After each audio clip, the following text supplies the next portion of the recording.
जय खाटू श्याम की।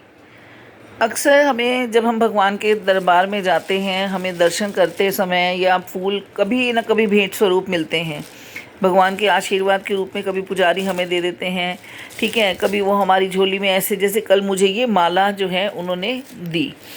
तो भगवान के घर से जो हमें फूल मिलते हैं, हमें उनका क्या करना चाहिए? बहुत सिंपल है, आपने उनको फेंकना नहीं है। कई लोग तो उसको तिजोरी में भी रखते हैं, कई लोग उसको घर में आके भगवान को चढ़ाते हैं। लेकिन मैं यहाँ पे ये बताऊँगी कि मैं क्या करती हूँ। मैं आपको ये नहीं कहूँगी कि क्या करना चाहिए, क्योंकि मुझे भी नहीं पता। जो मैंने अपनी मम्मी को करते हुए देखा, मैं वही आपको बताऊंगी, और जो मेरे को खुद की समझ से सही लगता है, मैं वही आपके साथ शेयर करूंगी। जब भी आपको भगवान के घर से ऐसे माला मिलती है, सबसे पहले तो आप उसको तुरंत आके खुली हवा में अखबार बिछा के उसके ऊपर रख दीजिए, या अगर आपके घर में कोई कील है तो उसको उस कील के ऊपर ऐसे टांग दीजिए। उसको अपने आप नेचुरल तरीके से छाया में सुखा लीजिए। जैसे ये हैं गेंदे के फूल, इनको आप अखबार बिछा के सुखा लीजिए। गेंदे के बीज जो हैं वो सूखने के बाद बीज बन जाएंगे, गेंदे के फूल, ठीक है। इसको आप अपने बगीचे में उगा सकते हैं, इसके पौधे बन जाएंगे, ठीक है।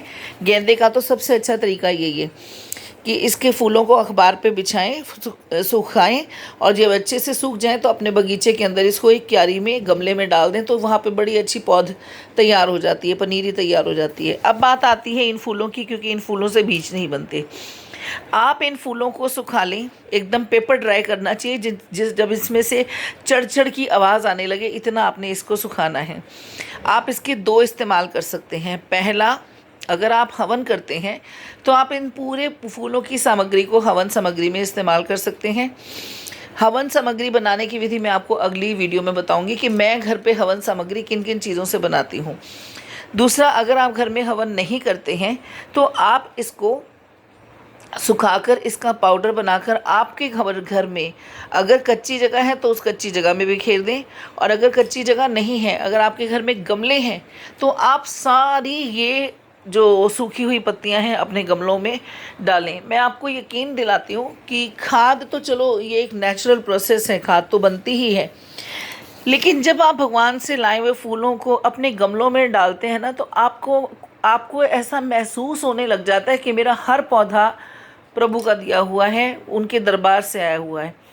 आपके उस आशीर्वाद का अंश जो है ना, वो पूरे आपके घर की हरियाली में, आपकी बरकत में कन्वर्ट हो जाएगा, और आप महसूस करोगे कि हाँ, अब मेरे को हर जगह भगवान मेरा मतलब विराजमान हो जाते हैं। मुझे जो मेरे को फील आती है वो ये आती है, जब मैं इनको अपने पौधों में मिलाती हूँ ना, तो मुझे लगता है कि अब मेरे घर के हर प्लांट में बाबा है, हर प्लांट में माँ दुर्गा है, हर पौधे में माँ का आशीर्वाद है, बाबा का आशीर्वाद है। तो मैं अब कोई भी फूल जो है, कुछ लोग जल में लाते हैं, घर में कुछ दिन रखते हैं, फिर वहम में आ जाते हैं, फिर सडनली उनको अचानक से मंदिर खाली करने का जोश आता है और वो जाके नहर में जल प्रवाह कर देते हैं।